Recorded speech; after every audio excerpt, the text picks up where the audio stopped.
در دعای پس از زیارت آل یاسین که عرض کردیم که این دعا هم جزء این زیارت است و امام از سلام الله علیه در نخستین قسمت از این دعا که بعد از درود بر پیغمبر خدا و بیان دو صفت از صفات کمال اون مستجمع الصفات که ایشان نبی رحمت پروردگارند و کلمه نور خدایند، 10 خواهش و مسئلت داریم که این 10 خواهش بر محور نور میچرخد و اولین چیزی که طلب میکنیم این است که ان تملأ قلبی نور الیقین.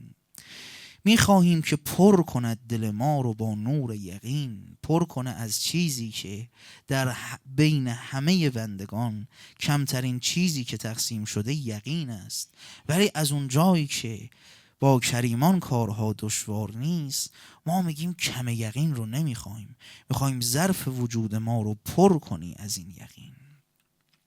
و معنای یقین رو هم عرض کردیم. یقین دقیقاً در برابر شک قرار دارد، یعنی 2 تا علم در یقین نهفته است، علم به ثبوت این شی و علم به نفی نقیض این مسئله.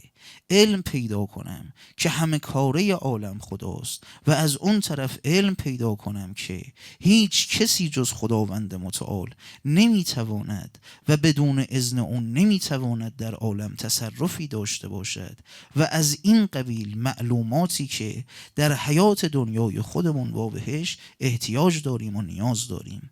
و عرض کردیم مرحوم شیخ کلینی رضوان الله علیه با وجود این که در کتاب شریف کافی برای هر عنوانی یک باب مخصوص آورده، ولی ببینید چقدر مسئله یقین مهم است و چقدر مبتلا به است و چقدر این مسئله ضروری است که مرحوم علامه کلینی رضوان الله علیه فقط 3 باب مستقل در باب یقین با عناوین مختلف آورده. و اون چیزی هم که باعث شد در بین قوم ثمود که دسته اولشون مرتد شدن و دسته دومی که نجات پیدا کردن باز به 3 قسمت تقسیم شدن و از این 3 قسمت باز 2 دسته مرتد شدن و 1 دسته ماندند، حضرت فرمودن که اینها اهل یقین بودن. اهل یقین بودن یعنی میدونستن که آقا جون مول و درز اعتقادشون نمیره، اعتقادشون تقلیدی نبود و تدارسون نشسته بودن و درس گرفته بودن معارفی که مربوط به منجی خودشون هست. خب کسی سوالی پرسید که این یقینی که خداوند متعال در بین بندگان خودش تقسیم کرده لکن قلوب انبیای خودش رو پر از یقین کرده و با این معنایی که عرض کردیم چجور میشه که حضرت ابراهیم علی نبینا و آله و علیه السلام عرضه بدارد بار پروردگار رو برا من این پرندگان رو زنده کن؟ مگر اعتقاد نداری که من خداوندی هستم که احیی و امیت؟ بله خدایا من اعتقاد دارم، لکن لیطمئن قلبی، میخوام دلم آروم بشه، دلم مطمئن بشه. یعنی چی؟ یعنی ضعف یقین داشتن زبانم لال نستجیر بالله. حضرت ابراهیم میخواستن ببینن مثلا کلاغه زنده شد، اون پرنده طاووسه زنده شد، بعد خیالم راحت بشه که خدا واقعا پس میتونه مرده ها رو زنده کنه. همین سوال رو کسی آمد از محضر قرآن به حق ناطق و بحر حقایق امام صادق علیه السلام پرسید. این اطمئنان قلبی حضرت ابراهیم آیا در باب زنده کردن مردگان و قدرت خداوند عالم بود؟ حضرت فرمودن نه. جبرئیل آمده بود به محضر حضرت ابراهیم و عرضه داشت که ابراهیم خداوند متعال یه بنده‌ای داره که خلیل خداست. خلیل خداست یعنی چی؟ آجون دیدی یه کسی تو رفاقت هیچ خللی نداره، همه چیز رو برات تموم میکنه. وقتی ابراهیم خلیل الله شد یعنی در دوستی خدا هیچ نقص و خللی در وجود حضرت ابراهیم نبود. حالا جبرئیل گفت که ابراهیم خداوند متعال یه خلیلی برای خودش برگزیده، نگفت این خلیل تو هستی ها، گفت یه خلیلی برای خودش برگزیده که اگر این خلیل از خداوند متعال درخواست کنه که مرده ها رم زنده کنه خدا این کار رو انجام میده. و حضرت ابراهیم میخواست خیالش راحت بشه که این خلیل خودمم. میخواست خیالش راحت بشه که خدا منو به خلیل بودن پذیرفته. لذا این لیطمئن قلبی که حضرت ابراهیم فرمود، امام صادق علیه السلام فرمودن نه در باب قدرت خدا بود، میخواست خیالش از خودش راحت بشه این پیغمبر بزرگوار. و اما روایاتی که عرض کردیم مجموعاً در این سه باب مرحوم کلینی رضوان الله علیه 20 روایت آورده که هر روایتی دلنشین تر از روایت دیگر و هر کدام از این روایات میتواند چراغی باشد در شبهای ظلمانی برای مایی که در این زمانه غیبت گیر کردیم و وای از او چقدر ما دوریم، مست لایعقلیم و مخموریم، فتنه چون عنکبوت ما را خورد، ما گرفتار تار و تنبوریم. اومدن به محضر امیرالمؤمنین سلام الله علیه عرضه داشتن که آقا جون این خوارج یکیشون هست عجب عبادتی میکنه، یعنی ما میبینیم شب تا به صبح دست به قنوت برداشته، نمیدونم سر به رکوع گذاشته، سر به سجده گذاشته، یک عبادتی دارد که ما به مانند این عبادت رو ندیدیم مگر این کسی که در جبهه مقابل شما قرار گرفته. امیرالمؤمنین ببینید چه جوابی دادن، فرمودن نوم علی یقین خیر من صلاة فی شک. آقا تو یقین تو دلت باشه. یه کسی که شک و شبهه داره، چی شد که خوارج از حلقه ارادتمندان امیرالمؤمنین خارج شدن؟ حالا شما بگو ربیع ابن خثیم، همین خواجه ربیع که نوشتن از زهاد ثمانیه بوده، یعنی چشم روزگار میگن 8 زاهد به خودش دیده، یکیش همین خواجه ربیعه. میرفت توی قبری که برای خودش کنده بود رکوع میکرد، میگفت هذه لیلة الرکوع، امشب آقا جون شب رکوعه. شب بعد میگفت هذه لیلة السجده، امشب شب سجده است. یه چنین کسی آیا واقعا این محبتش، آیا این عبادتش به درگاه خداوند متعال خریدار پیدا میکنه؟ وقتی که خودش در جنگ صفین آمد به امیرالمؤمنین عرض کرد، تو سپاه مولا بود و عرض کرد یا امیرالمؤمنین هر چی نگاه میکنم شما میگید اشهد ان لا اله الا الله، لشکر معاویه هم دارن که اشهد ان لا اله الا الله، شما دارید نماز جماعت میخونید اونها هم دارن نماز جماعت میخونن، شما اعتقاد به نبوت خاتم النبیین دارید اونها هم دارن، بعد به جون هم بیفتیم ما اونها رو بکشیم اونا ما رو بکشن. آقا جون انا شککنا فی هذا القتال. ببینید این شک چه سم مهلکی است. و اینجا امیرالمؤمنین علیه السلام یقین رو دقیقاً نقطه مقابل شک قرار دادن. این که میگم خدایا پر کن دل من رو از نور یقین، یعنی این شک و شبهه ها رو خودت باید از دل من زائل کنی.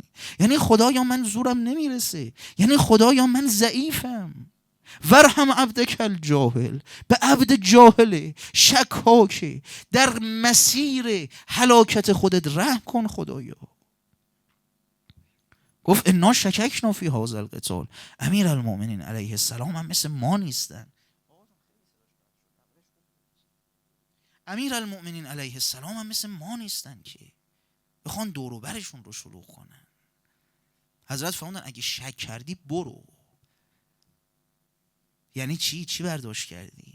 اگه شک کردی برو، یعنی اینجا جای آدم شکاک نیست. یعنی دور و بر من و مرتضی علی کسی باید باشه که شک تو دلش راه نداشته باشه. حالا ول کرد رفت کجا رفت؟ مثلا عرق خورد؟ نه، رفت سرحدات خراسان ولی عبادت کرد، ولی گناه نکرد.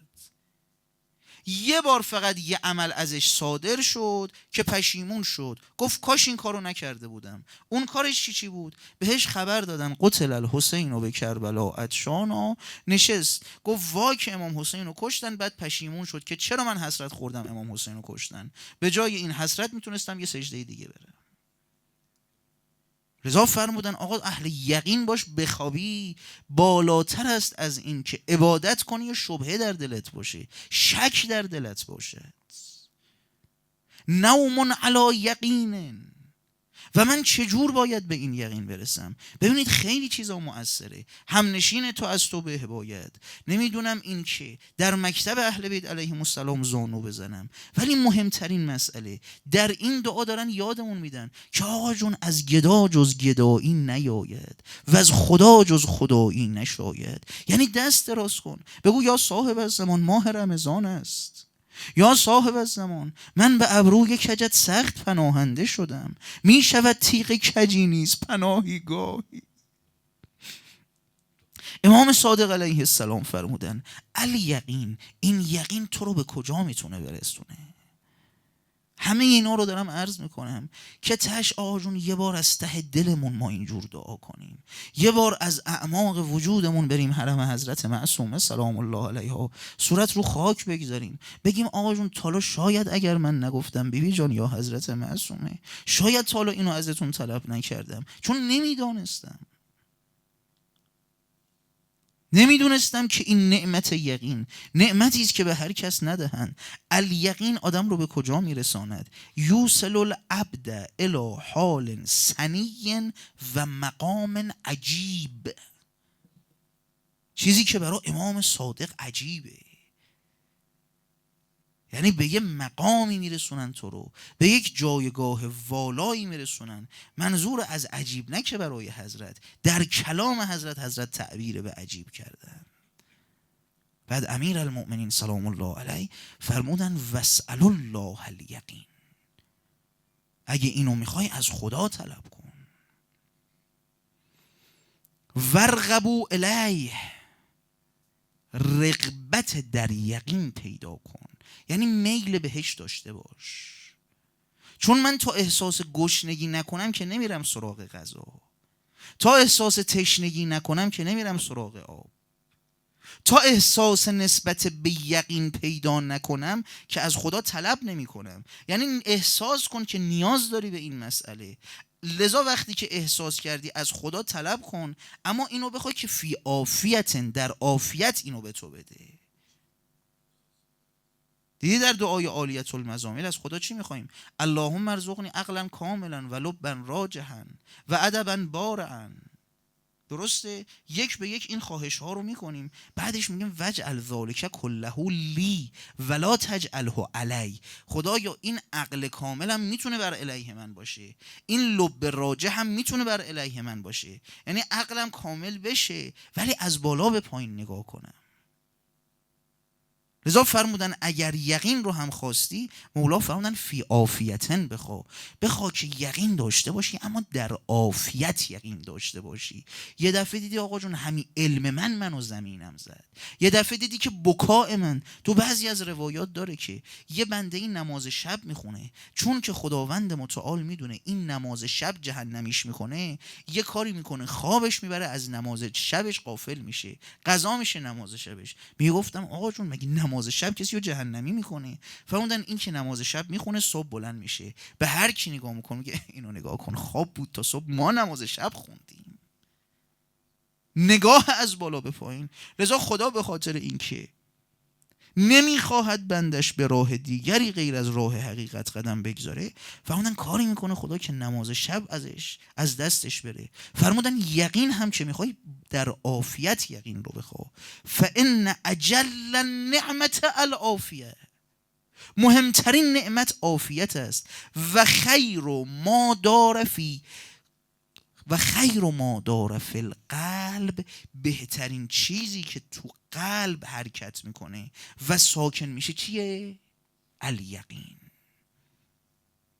آقا جون قلب چقدر مهمه در وجود پیکر ملکی ظاهری انسان، که حیات ما به این قلبه. حالا قلبه به چه درد میخوره؟ تو قلب مگه چیه؟ تو قلب خونه، خون رو داره پمپاژ میکنه، یعنی لوتیگری این قلب به خون درونشه.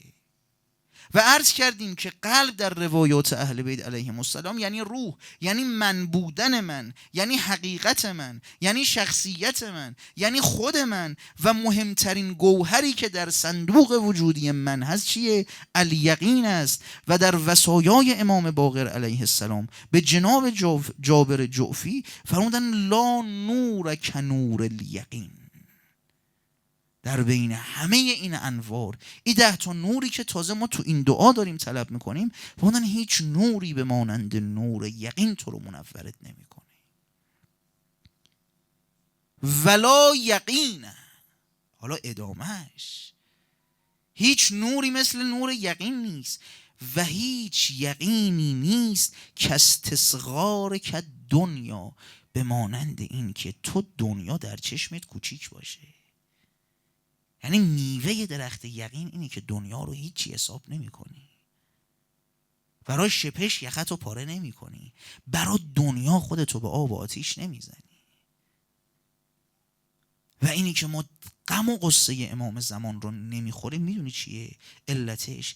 اینی که آقا جون در وجود ما اینقدر دنیا خودش رو بزرگ نشون داده و اینقدر مشکلات دنیا فکر ما رو مشغول کرده که دیگه جای خالی نمیمونه که من بخوام به غربت و غصه و تنهایی او فکر کنم و درد او رو در سینه خودم داشته باشم. فهموندن هیچ یقینی به مانند این نیست که تو دنیا در چشمت کوچیک باشه. بعد حضرت فرمودن علیک بالآخرت اتکت دنیا صاغره، تو بیفت دنبال آخرتت، تو بی خیال دنیا باش. بی خیال دنیا بودن به این معنا نیست که دیگه فردا بزنی به حلقه رندان هر آنچه باد آباد، گور بابای نمیدونم طلب معیشت. نه، کسی که دنبال آخرته. اهل بیت فرمودن تسعة و اعشار العباده، 9/10 عبادت طلب حلاله. ما تا میگن عبادت فقط به ذهنمون میرسه که مفاتی باز کنیم که خیلی مهم است، عبادت نمیدونم نماز کذا بخوانیم که بسیار مهم است، ولی فرمودن اینا یک جزء عبادته. 9/10 عبادت طلب روزی حلال میباشه. ولی در عین این که من دنبال طلب روزی حلالم، باز دنیا در چشم من حقیر است، باز دنیا در چشم من کوچک است و این هم از ثمرات یقین می باشد. و جان عالم فدای حضرت امیر المؤمنین سلام الله علیه. حالا میخوایم برگردیم به حرف اولمون که چرا عرض کردیم اولش کلمت نورک، بعدن 10 تا نور رو طلب کردیم. عرض کردیم خورشیدی که منبع نور است و ستاره هایی که دورش هستند تماما استضاءه میکنند، طلب نور میکنن از این خورشید. لذا اولش معرفی میکنه که کلمه نور خاتم النبیین و حضرات معصومین هستند و اگر تو نور یقین رو بخوای باید از اونها بگیری و باید این رو بدانم که آقا جون فاقد شیء نمیتواند معطی شیء باشد. من از چه کسی میخوام یقینو؟ از چه کسی دارم طلب میکنم؟ مگر یقین نور نیست؟ مگر منبع نور حضرات اهل بیت نیستن؟ مگر اونها نباید نور یقین رو بر دل من بتابند؟ لذا باید وجود مبارک اینها رب و نوع یقین باشد و به مرحله ای و مرتبه ای از یقین رسیده باشند که دیگه مرحله ای بالاتر از این تصور نشه. چون میدونید رفقا این مسئله حد یقف نداره. لذا وقتی که من مرحله ای از یقین خواستم، باز مرحله بالاترش هم هست. ولی جان عالم فدای امیر المؤمنین که فرمودن لو کشف الغطا مزدت تو یقینا، اگر همه پرده ها بره کنار. ببین چرا خداوند متعال تو قرآن یکی از اسامی مرگ رو گذاشته یقین. وعبد ربک حتی یأتیک، خدا را عبادت کن تا به یقین برسی. بعد میبینی صوفیه خذلهم الله چی کار میکنن؟ یه عده‌شون دیگه کلن عبادت رو گذاشتن کنار، میگن خدا نیاز ندارد عبادت ما رو. نماز خوانده علی سلام الله علیه یک تنه به جای همه. خدا هم تو قرآن میفرماد وعبد ربک حتی یأتیک الیقین، خدا را عبادت کن تا به یقین برسی. ما دیگه رسیدیم، نیاز نیست عبادت کنیم. حضرت صادق علیه السلام فرمودن منظور از یقین مرگه، خدا رو عبادت کن تا دم مرگت. چرا اسم مرگو گذاشتن یقین؟ چون پرده میره کنار دیگه. همه پرده ها میره کنار؟ نه بابا، یه پرده که تو این دنیا جلو چشم ما هست، ما عالم ماورای خودمون رو نمیبینیم، این میره کنار. تازه میفهمیم کت عالم تن کی بود، تازه میفهمیم همه کاره عالم کی بود، تازه میفهمیم سلطنت عالم و سکه عالم به نام چه کسی ضرب شده بود. جان عالم فدای امیر المومنین. فرمودن اگه همه پرده های عالم بره کنار، مزدت تو یقینا، یک ذره بر یقین من مرتضی علی افزوده نخواهد شد، چون به حد اعلای یقین رسیدن. حالا از این طرف مرج البحرین یلتقیان، امیر المؤمنین سلام الله علیه که وجودشون یقینه، لذا اگه یقین میخوای باید این کاسه رو ببری پیش کسی که مزدت و یقیناست، که کلمت نور الله است. و اون طرف حضرت زهرای اطهر سلام الله علیها که بن زهرا من چه گویم ز عظمتت بانو، زده حاتم به درگهت زانو، گر نویسم به هار و لنواری، ننوشتم ز عظمتت تاری. مادرم هست بهر شرم و عفاف، پیراهن هدیه داده شام زفاف، پیراهن هدیه داده شام زفاف. یعنی اون کسی که در چنین شبی لباس مخصوص خودشون رو بدهند. بعد اگه امروز شما گردن کج کنی بگی بیبی جان الان شب از نیمه گذشته، ما هنوز گداهایی هستیم که خودتون فرمودید اگرم یه موقع گدا رو رد کردی، گدای شب و هیچ موقع رد نکن. اگر یه موقع گدای شبم رد کردی، گدای نیمه شب رو رد نکن. گفت چرا آقا جون؟ فرمودن آخه حتما کارش لنگه که نصف شبم داره گدایی میکنه. یبن الحسن لنگم که تا 12 اینجا نشستم میگم یا صاحب بستم، گیرم که تا 12 شب اینجا نشستم میگم یبن الحسن. چی از شما کم میشه؟ چه کم گردد ز تو گر مفلسی را، دهی از لطف سوی خیش راهی، سوی خیش راهی. جان عالم فدای حضرت زهرا سلام الله علیها که جناب سلمان تو بعضی از روایات جناب ابوذر اومد محضر پیغمبر خدا، گفت یا رسول الله رأیت شیئا عجبا، یه چیز خیلی عجیب دیدم. چی دیدی؟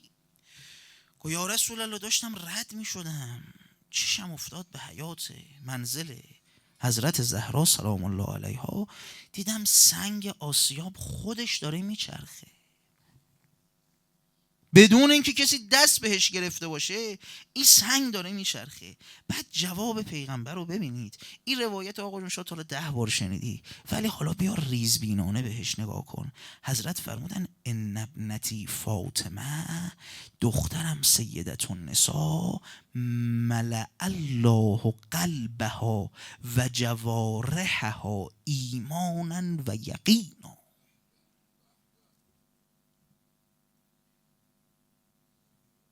ملأ الله، عرض کردم ملآتن، پر کردن یعنی سرازیر کردن، یعنی جوری که هیچ جای خالی درش نمونه، یعنی بیشتر از این دیگه تصور نشه. حالا پر شدن ظرف وجودی من اینقدره، ولی ظرفی که نهایتی ندارد. پیغمبر اکرم فرمودن خداوند متعال وجود و جوارح دخترم سیدت النساء را پر کرده است از ایمان و یقین، و ان الله علم ضعفها فاعانها علی ضعفها و کفاها. بعد حضرت فرمودن اما علمت، نمیدونی ای ابوذر یا نمیدانی ای سلمان که ان لله ملائکة موکلین لمعونة آل محمد علیهم السلام. اللهم صل علی محمد و آل محمد و عجل فرجهم. من آقا جون اولین بار این روایت رو تو حرم امیرالمؤمنین دیدم، تو جلد 43 بهار، که حضرت فرمودن که ابوذر نمیدونی خداوند متعال یه ملائکه‌ای رو گذاشته که اینا کارای آل و خاندان منو انجام بدن. یعنی چی؟ یعنی داداش ما نباشیم دیگران هستند، خلوت این رگزه ها نخواهد شد. تو نرو کربلا، من دیگه آقا نرم منبر، شما دیگه روزه نگیر، مادرش هست روزه میگیرد، چه نیازی به روزه دیگران. یک بابی گذاشته که خداوند متعال ملائکه ای را قرار داده که کفایت کنند مؤونه حضرات اهل بیت علیهم السلام رو. حالا میخوام چند تا کلمه قصار از امیرالمؤمنین سلام الله علیه بخونم براتون در باب یقین. و همه اینا به خاطر چیشیه که بدانم چه نعمت و گوهر با عظمتی است که تا الان دنبالش نبودم و از این به بعد باید آل یاسین بخونم به این نیت که به این دعا برسم، بعد زجه بزنم بگم یبن الحسن در خطرم اگه یقین رو تو دلم سرازیر نکنید. امیرالمؤمنین فرمودن الیقین نورون، یقین نور است، الیقین افضل العباده. همین که یقین تو وجودت باشه بگی بخواب انگار داری بالاترین عبادت رو انجام میدی. الیقین عماد الدین، ستون دین تو به یقین است. و دین شجرتون اصلها الیقین و ثمرها الموالات. فرمودن ببین اگر دین رو یه درختی تصور کنی، میوه ای درخت ای که ما اهل بیت رو دوست داشته باشی. ولی چی میشه که یه درختی میوه میده؟ باید ریشش قوی باشه دیگه. فرمودن اون ریشه‌ای که باعث میشه میوه خوب بهت بده که این میوه محبت حجت ابن الحسنه. آقا جون اگه من دنبالش نمیگردم 10 بارم بهم گفتن تنها و غریبه ها، ولی اینی که عین خیال من نیست برای چیشیه؟ چون یه موقع آقا جون من یه جا میخونم بچه مردم گم شد میگم نوچ نوچ، ولی وقتی بچه خودم گم میشه نمیگم نوچ نوچ، بیچاره میشم. چرا؟ چون بچه‌مو دوست دارم. اگر اینی که الان به من گفتن 1192 سال است هو القریب الوحید الطرید، تا شب تا شب جمع میشیم میگیم نوچ نوچ وای غریبه، ولی عین خیالم هم نیست. از در میرم بیرون، میخورم میخوابم، به کار خودم میرسم. چرا؟ چون تو محبت به اون حد اعلایی که باید نرسیدم. خب محبت میوه یه درخته، چرا این درخت میوهش برا من میوه کوچیکیه؟ چرا موالات من به اون حد اعلا نرسیده؟ برو ریشه رو ریشه یابی کن در ریشه این درخت. فرمودن ریشه درخت دین تو یقین میباشه. یعنی تو یقینت داری میلنگی، تو یقینم دارم میلنگم. الدین شجرتون اصلها الیقین بالله و ثمرها الموالات فی الله و المعادات فی الله و سبب الاخلاص الیقین. چی باعث میشه که من فقط برای خدا باشم؟ چی میشه که اصلا نگاه همه عالم برای من هیچ باشه؟ چی باعث میشه که خالصانه فقط او رو ببینم؟ چی باعث میشه که غیر او تو چشم بزرگ نباشه؟ اخلاص از کجا گیر میاد؟ فرمودن اگه اخلاص میخوای، اخلاص هم میوه درخت یقینه.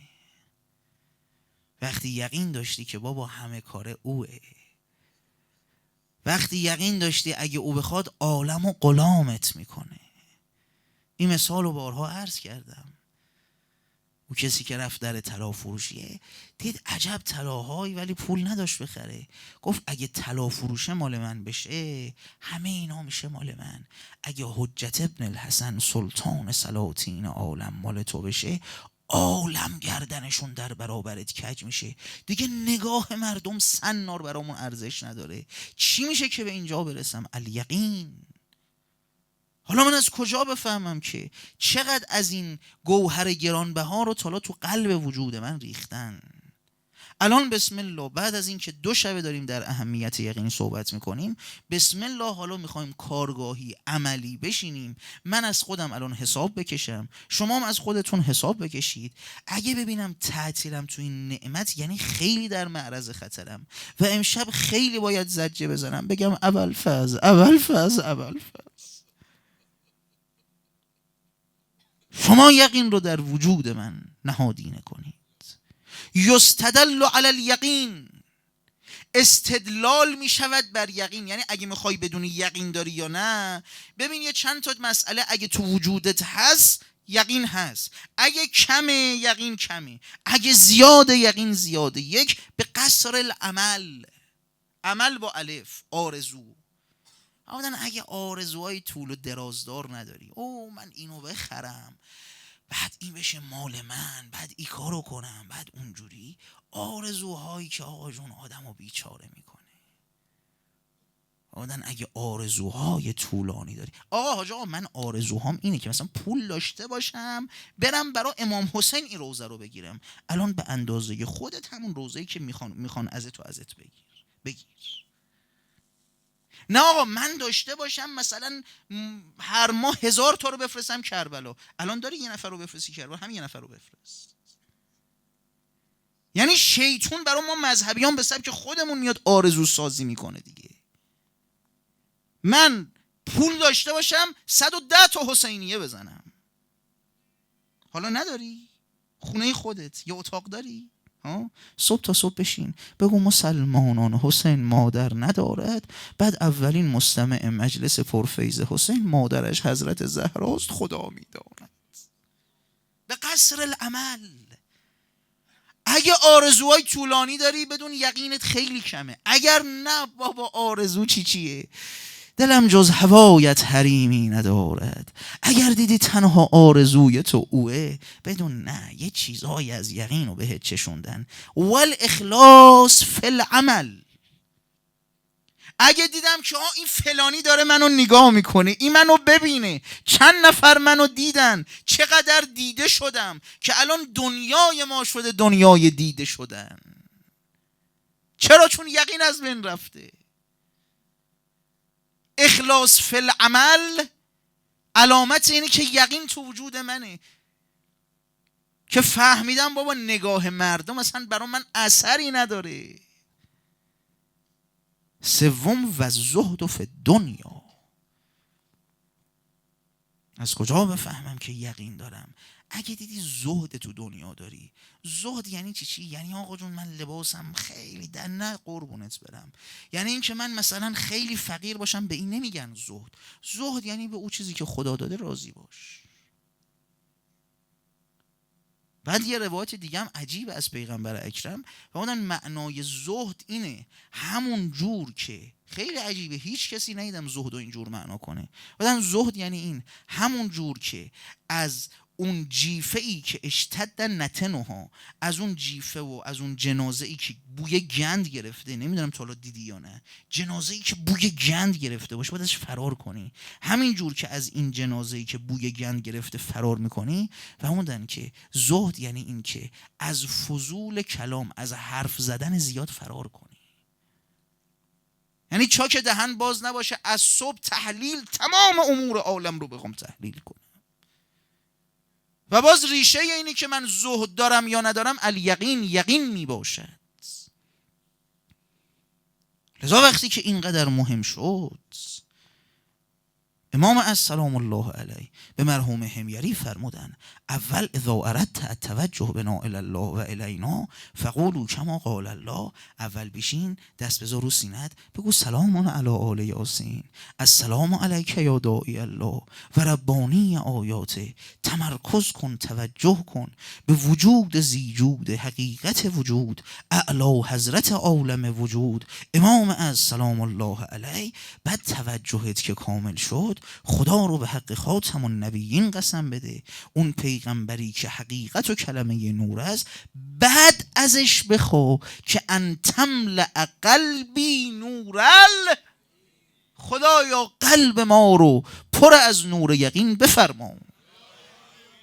و دومین چیزی که میخوایم و صدری از خداوند متعال میخواهیم که و صدری نور الایمان، سینه من رو درش نور ایمان بتابان و پر کن سینه مرا از نور ایمان. این واو عطف است به اون ان تملأ، یا این که خدایا پر کنی. و عرض کردیم این چه می شود وقتی که ان آمده، این به معنای مصدر می آید. خدایا می خواهم از تو پر کردن قلبم را به چه چیزی؟ نور یقین، و سینه ام را به نور ایمان. حالا فرق این قلب و سینه چیه؟ اینجا رو خوب دقت کنید. آقا جون در علم الاعضاء و الجوارح سینه رو به چه چیزی میگن؟ اون محفظه و فضایی که بر روی قلب قرار گرفته و از قلب حفاظت میکنه، به این میگن سینه. یعنی باعث میشه هوا بخوره به قلب، تهویه بشود قلب، وقتی که مشت میزنن به این سینه بخوره، به قلب نخوره. حفاظت از قلب میکنه. در عالم ملکوت هم یه چیزی وجود داره که این نگهبان میباشد برای قلب. یه چیزی بهش میگن صدر، برای اینکه به ذهن من نزدیک بشه. حالا تو این صدر یه چیزیه که اون به مانند نگهبان کار میکنه و این نگهبان است که میتواند از قلب من حفاظت کنه. مگه تو قلب من چیه که باید ازش حفاظت بشه؟ تو قلب من چه گوهری وجود دارد که نیاز دارد که نگهبانی بر در سینه من باشد که از این قلب حفاظت کند، به خاطر گوهری که درون قلب من. این گوهر چیه؟ یقینه. باریکالله. حالا این نگهبانه چیه که باعث میشه دست به یقین من نخوره؟ این نگهبانه ایمانه. یعنی میخوام بگم خدایا گارد حفاظتیه، یقین رو به هم دادی، حالا یه گارد حفاظتی هم براش بذار که گذر زمان، که اون زمانی که خداوند متعال میفرماید که الم یعن للذین آمنوا ان تخشع قلوبهم لذکر الله و ما نزل من الحق، زمانش نرسیده یه تلنگری به خودت بزنی ای که عمرت گذشت و در خوابی، اگر این 5 روز دریابی ولا یکونوا کالذین اوتوا الکتاب من قبل فطال علیهم الامد فقست قلوبهم. بعد حضرت صادق فرمودن ما ضرب الله عبدا بعقوبة اعظم من قسوة القلب. در همه عقوبت‌ها، فقر، مریضی، نمیدونم داغ عزیز، هیچ عقوبتی بدتر از قساوت قلب نیست. حالا چی باعث شده که این قلب قسی بشه؟ هوا خورده. هوا خورده یعنی چی؟ خدا میفرماد به طول الامد، زمان گذشته و کسی هم نبوده از این قلب حفاظت کنه. خب این قلبی که منیت من و حقیقت من و روح من و جان من میباشد نیاز به حفاظ داره، نیاز به گارد حفاظتی داره، نیاز به محافظ دارد و اون چیزی که میتواند از قلب من حفاظت کند چیه؟ ایمان است، نور ایمان است. لذا از خداوند متعال میخوام همان گونه که خدایا قلب مرا پر کردی از نور یقین، سینه مرا هم پر کن از نور ایمان. و ان الیقین افضل من الایمان. یقین حضرت صادق علیه السلام فرمودن بالاتر از ایمانه، چون ایمان شما باعث میشه که یقینت حفظ بشه. و آدمی که این ایمان رو داشته باشه بهش میگن مؤمن. حالا خیلی من اینجا روایت نوشتم در باب ایمان، در باب مؤمن، که به خاطری که حالا فرصتم گذشته من یه چند تاشو میخوام عرض کنم و انشالله خداوند متعالم تو این شبهای ماه مبارک رمضان از کسی که گوینده این حرف هاست و قلبش خالی هم از همه این نور هاست، از برکت نور شما و نفس شما یک کرمی کنه حضرت مرتضی علیه سلام الله علیه که انشالله هممون مملو و منور از این نورها از این در بریم بیرون. آقا جون ببین یه سکه افتاده روی زمین، دقت کنید، یه سکه افتاده روی زمین. بچه چی میخواد؟ بچه پفک میخواد. سکه طلا رو بر میداره، حاضر سکه رو بده پفکه رو بگیره. چرا؟ چون قیمت سکه رو نمیدونه. چرا؟ چون حاجتش هم حاجت کوچیکیه. لذا کاری که حضرات اهل بیت علیهم السلام کردن، یه کاری کردن که من قیمت خودم رو بفهمم. منی که مؤمن به ولایت حضرت امیرالمؤمنین شدم، این ایمان من یعنی چی؟ از الان تا قیامت بشین به این حدیث فکر کن، بشین اشک بریز که امام سجاد میفرمان پدرم روز عاشورا رفتن بجنگن، طرف میومد شمشیر میزد تو صورت پدرم، طرف روبرو بابام بود، بابام شمشیر دست نمیزدن نمیکشتنش. بعد پدرم آمدن دیدم بدن تیکه تیکه، گفتم بابا او زد شما چرا نزدید؟ فرمودن نگاه کردم در صلب اون یه مؤمن بود. مؤمن مؤمن مؤمن مؤمن مؤمن، همتون مؤمنه به ولایت مرتضی علی. یعنی اقدر قیمت داری آقا حاضر شدن زخم شمشیر تو صورتشون بخوره که یک شیعه و مؤمنه به ولایت حضرت علی مرتضی به دنیا بیاد. وقتی قیمت خودم رو نفهمیدم، حراج به چی؟ به یه چشم ابرو، حراج به چی؟ به 2000 دشایی دنیا. امیر المؤمنین فرمودن دواء فیک و ما تشعروا وداءک منک ولا تبصروا اتزعم انک جرم صغیر. فکر کردی همین عاشق اسمال 100 کیلویی هستی؟ نه بابا. و فیکن تول عالم الاکبر، نگاه به الان خودت نکن تا یک عالم بزرگی در وجودت نهفته است.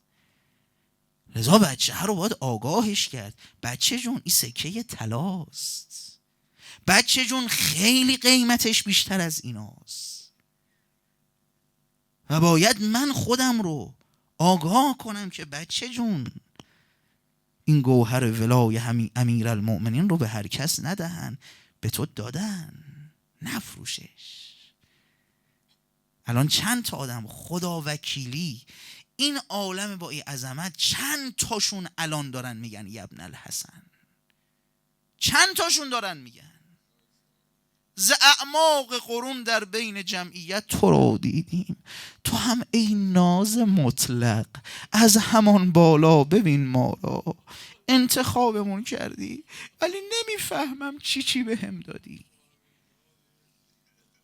لذا تون تاق میزنم، نعمتو تاق میزنم، ولایتو تاق میزنم، زبونم لال لال لال لال لال بشه که امام صادق فرمودن که گناه پشت گناه کارو به جایی میرسونه حتی یوقعه فی رد ولایت امیر المؤمنین.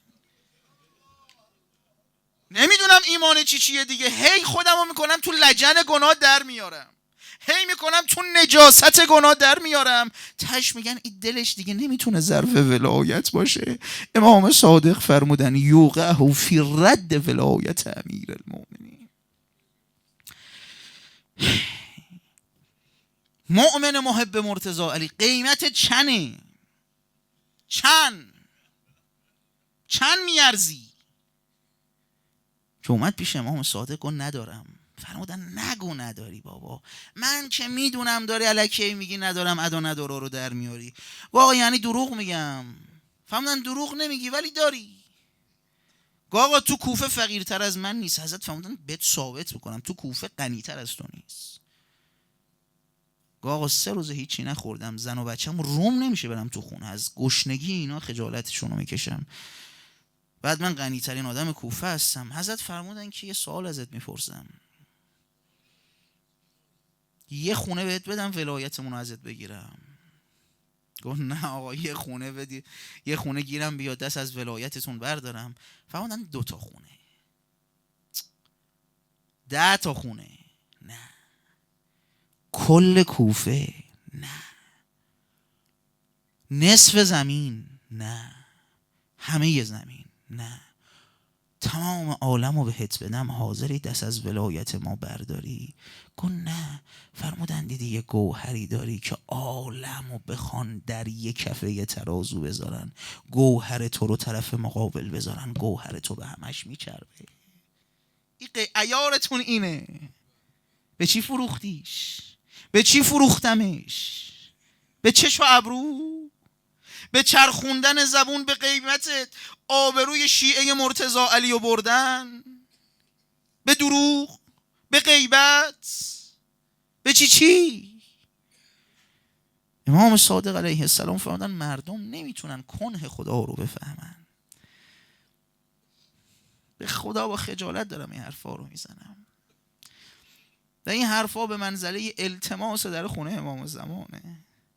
دیدی مثلا یک کسی داره غذا میخوره، یه گدایی میره پیشش نمیگه از این غذا به من بده ها، میره فقط میگه خوشمزه است.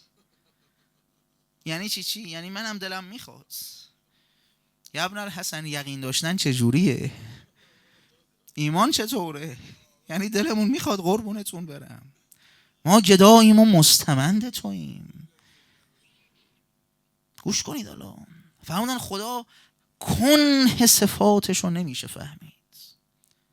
بعد پیغمبر فرمودن صبر کن، همون جور که کنه صفات خدا رو نمیشود فهمید، کنه صفات من پیغمبرم نمیشه فهمید. اینقدر عظمت درسته. فرمودن صبر کن، همون جور که کنه صفات من خاتم النبیین رو نمیشود فهمید، کنه صفات امیر المؤمنین و حضرات معصومین اینا رو هم نمیشه فهمید. خب این هم که درسته. حضرت فرمودن صبر کن، کنه صفت مؤمن به ولایت مرتضی علی رو هم نمیشه شناخت. یعنی قیمتی همتون، همین شما از عمر خوشتون میاد یا بدتون میاد؟ بدتون میاد. عایشه چطور؟ بدتون میاد. مرتضی علی رو دوست دارید؟ یعنی مؤمنید، یعنی مؤمنید. فرمودن لذا یه قیمتی دارید که کنه صفت تو کسی نمیتونه بفهمه.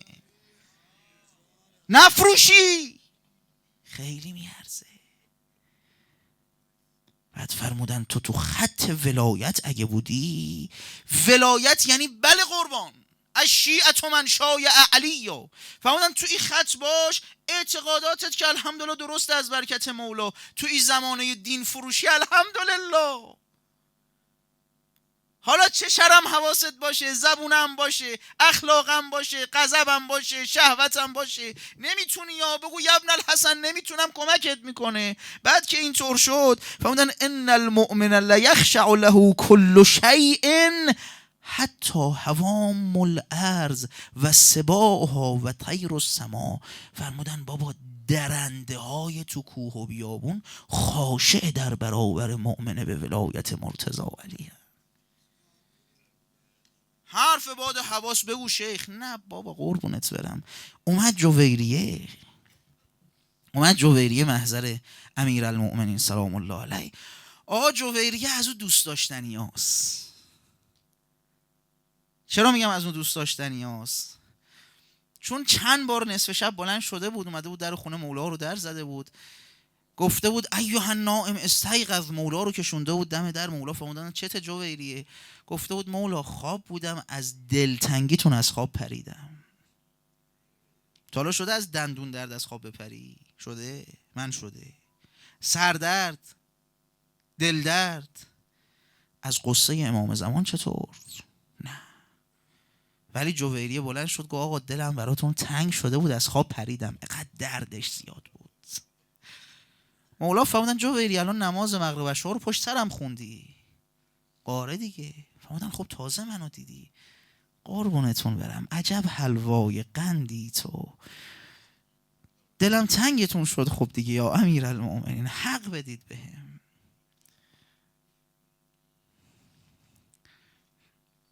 مولا فرمودن خب دیگه دیدی منو، پاشو برو دیگه.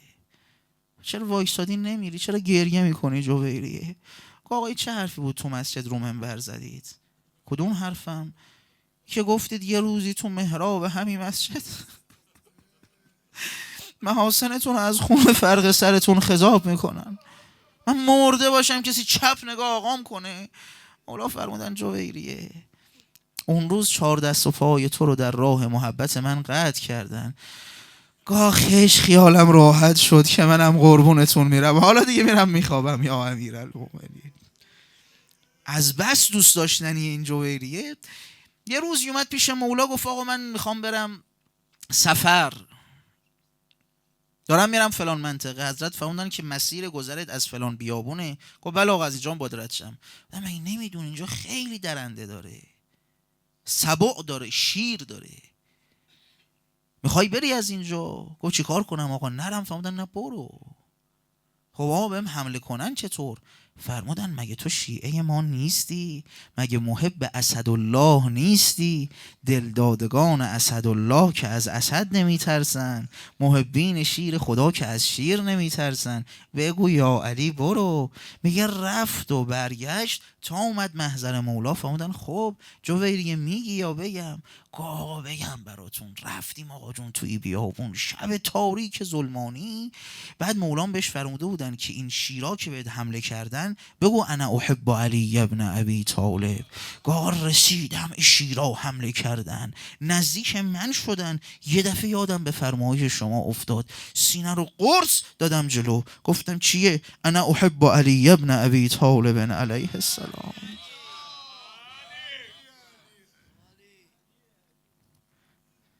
دل توی سوی تو آورده پناه از غم دنیا. انا احب علی ابن ابی طالب. تا گفتم آقا دوستتون دارم، این شیرا دور من میچرخیدن، صورت رو زمین میکشیدن، بعدم همشون عقب رفتن. مولا فرمودن چیزی بهت نگفتن؟ پیغامی؟ گفت چرا، اتفاقا یه چیزی میگفتن ولی خب من که بلد نبودم زبونشونو، ولی دلم میخواست بدونم چی دارن بهم میگن. حضرت فرمودن میخوای بهت بگم چی میگفتن؟ بله آقا جون. فرمودن داشتن بهت میگفتن بلغ سلامنا الی علی ابن ابی طالب علیه السلام. داشتن میگفتن سلام ما رو به امیر المؤمنین برسون. من ای صبا ره رفتن به کوی دوست ندانم، تو می روی به سلامت سلام ما برسانی. فرمودن ببین اینهایی که خلقتشون سبائیته، این درنده ها، ولی مؤمن به خاطر ایمانی که به ولایت ما داره همه چیز در برابر او خاشه. از کی میترسی؟ بخونم یه چند تا روایت دیگه یا خستتونه؟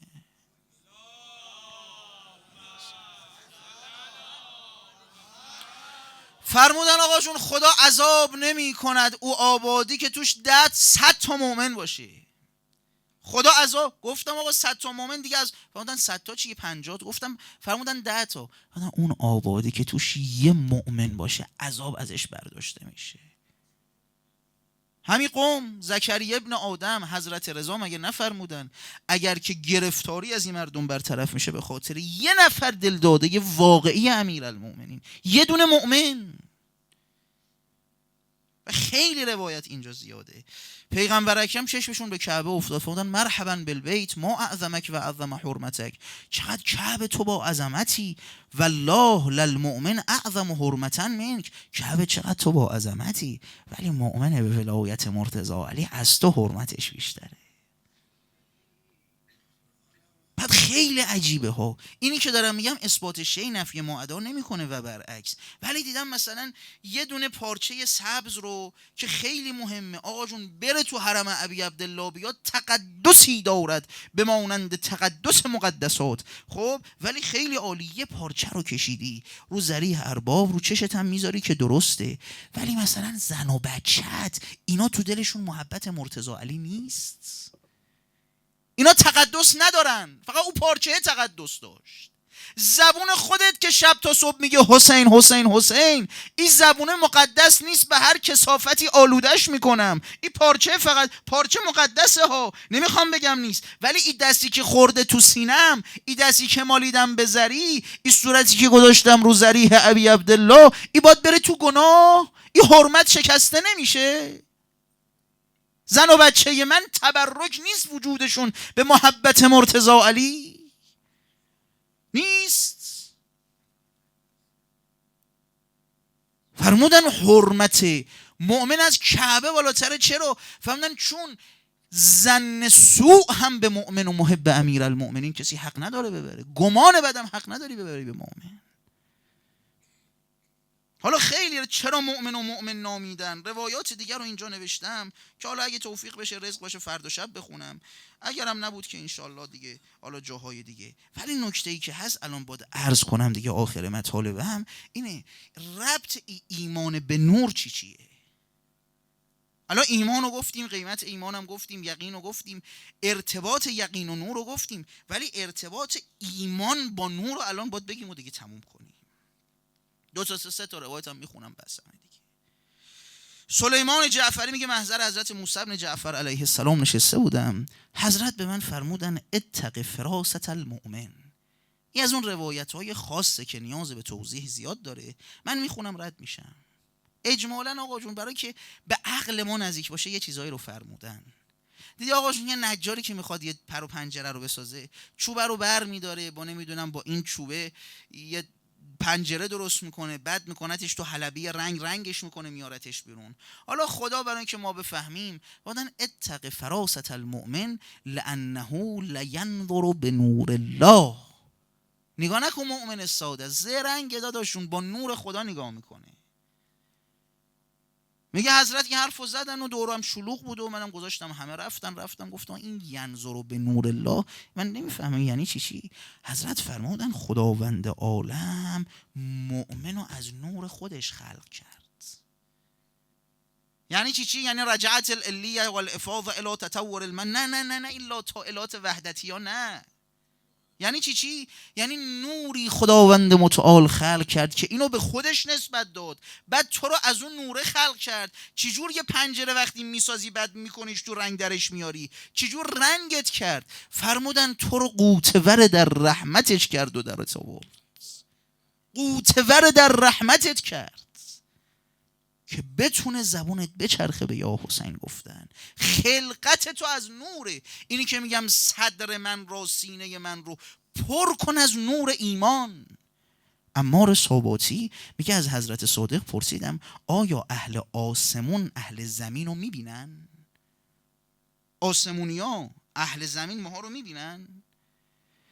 حضرت فرمودن نه، همه زمینی ها رو نمیبینن، فقط مؤمنین و محبین و ولایت مداران و در خط و سلک ولایت مرتضی علی هر کی باشه او رو میبینن. گفتم چجور؟ فرمودن چجور شما سر بالا میکنید ستاره ها رو میبینید، اهل آسمون هم وقتی به زمین نگاه میکنن شیعیان مار و مؤمنین رو عین ستاره منور میبینن. سینمو از نور ایمان زیاد کن یعنی نورم بیشتر بشه، نور افشانیم بیشتر بشه. و این جلد 67 بهاره همین روایتایی که میخونم ان المؤمن لیظهر نوره لاهل السما کما تظهر النجوم السما لاهل الارض. ستاره چجور برای شما نور افشانی میکنه؟ آدم تو برای جبرئیل و میکائیل اینجور نور میدی چون علی میگی. و اما حدیث آخر که خیلی قشنگه، تو مجلس قبلی هم عرض کردم، حدیث اینه که موسی بن جعفر فرمودن این آخرین حدیث هم یا علی مدد، حضرت موسی بن جعفر فرمودن یه عده خوب دقت کنید، گل حرف اینه، یه عده از اصحاب امام صادق علیه السلام رفتن خدمت حضرت، هوا صاف عالی، گفتن آقا عجب هوایی صاف، به چه ماهی چه ستاره‌ای، چقدر زیبا چقدر نورانی، چه نورافشانی میکنه این ستاره ها.